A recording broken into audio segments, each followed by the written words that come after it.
تضرب طاسات؟ اضرب بصوت. جبن سايحه واللازم منه؟ جبن سايحه واللي عندك منه. ليك في الفراخ؟ بموت فيها. ستريبس ولا كريسبي ولا صدور فراخ مدخنه؟ هو ما ينفعش كله. في مطعم عم بقالي ما ينفعش عملنا لك طاسه الخضه واللي فيها كل انواع الفراخ، ويلا بينا اوريكم بتتعمل ازاي، واللي هيكون فيها ستريبس وكمان فراخ كريسبي.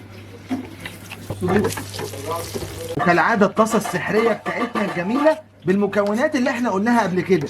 يا خايبه يا اللي اتضحك عليكي وقال لك طاسات الجبنه السايحه بتتعمل بنشا ودقيق. ونوع الفراخ الثالث صدور فراخ مدخنه لعم بقالي اللي احنا مميزين بيها. هنشوحها بحته زبده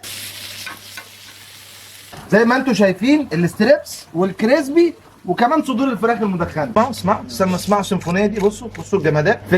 فراخ قطع كبيره كده، عشان ايه؟ بحبها قطع كبيره بصراحه، بس لو عايزها قطع صغيره برضو عناي. بصوا بيضه، فراخ بيضه يا جماعه، فراخ. يلا بينا بقى نحط كل ده. بصوا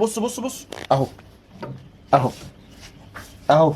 لو الكميه دي مش هي اللي نزلت لك يا باشا رجعها يا باشا. نخلص ابدا. صدور الفراخ المدخنه بقى.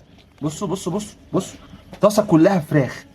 كل لقمه هتاخدك لطعم مختلف جوه الفراخ نفسها. رشه الفلفل الاسمر ثم اجمد صوص شيدر اهو.